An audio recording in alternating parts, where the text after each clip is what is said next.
បាទជំនាញទី8គឺជំនាញទី8ជំនាញនេះពិសេសលោកស្រីណាទី8នោះគឺជំនាញសុំមកអ្នកលក់គេថាសុំអត់ខុសទេលោកស្រីនៅពេលដែលយើងបម្រើសេវាកម្មអតិថិជនរបស់យើងបានល្អអតិថិជននឹងប្រើសេវាកម្មយើងក្តីមិនប្រើក្តីនៅពេលដែលយើងមានតំណែងល្អមួយគាត់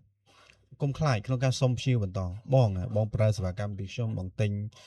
ជាផលិតផលពីខ្ញុំតើបងអាចជួយណែនាំទៅកាន់អ្នកផ្សេងបានទេតើខ្ញុំសុំជួបអ្នកផ្សេងដើម្បី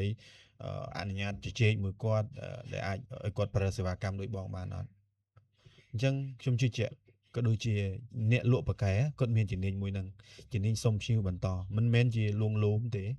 ប៉ុន្តែនៅពេលដែលភ្ញៀវទុកចិត្តយើងនៅពេលដែលភ្ញៀវដឹងថាអ្វីដែលយើងលក់ឲ្យគាត់គឺគុណភាពដូចយើងនិយាយមែនយើងមានលក្ខខណ្ឌត្រឹមត្រូវយើងមានសេវាកម្មល្អជូនគាត់អញ្ចឹងនៅពេលដែលយើងសុំភ្ញៀវបន្តពីគាត់90%គាត់នឹងផ្ដល់ព្យាបន្តឲ្យយើងគាត់អត់ខ្លាចទេដោយសារអីគាត់ស្គាល់យើងថាយើងលក់ឲ្យរបស់គាត់ដូចយើងនិយាយមែនហើយយើងអត់បោះបង់គាត់ទេក្រោយពេលប្រើសេវាកម្មមួយហ្នឹងអញ្ចឹងគាត់នឹងមានអារម្មណ៍ល្អគាត់នឹងឲ្យព្យាបន្តអញ្ចឹងអ្នកលក់បកែគេអត់បាច់ទៅរកភ្ញៀវថ្មីណាទេគេដោយសារភ្ញៀវចាស់ហ្នឹងផ្ដល់សេវាកម្មល្អក្រោយពេលលក់កន្លងពេលលក់ក្រោយពេលលក់នៅពេលនោះគេមានឱកាសសុំព្យាបន្តបានហើយដោយសារព្យាហ្នឹងគាត់ប្រើផលិតផលសេវាកម្មពីអ្នកលក់រូបហ្នឹងប្រកបដោយទំនុកចិត្តអញ្ចឹងជំនាញទី8កុំភ្លេចសុំព្យាវ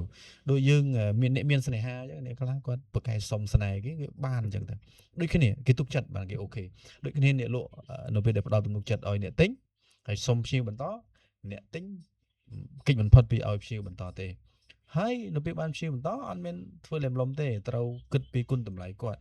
អ្នកជួយយើងឲ្យព្យាវនឹងប្រើសេវាកម្មរបស់យើងអញ្ចឹងយើងត្រូវតែបម្រើសេវាកម្មដល់ព្យាវដែលគាត់ឲ្យហ្នឹងឲ្យបានល្អដូចដែលយើងបម្រើគាត់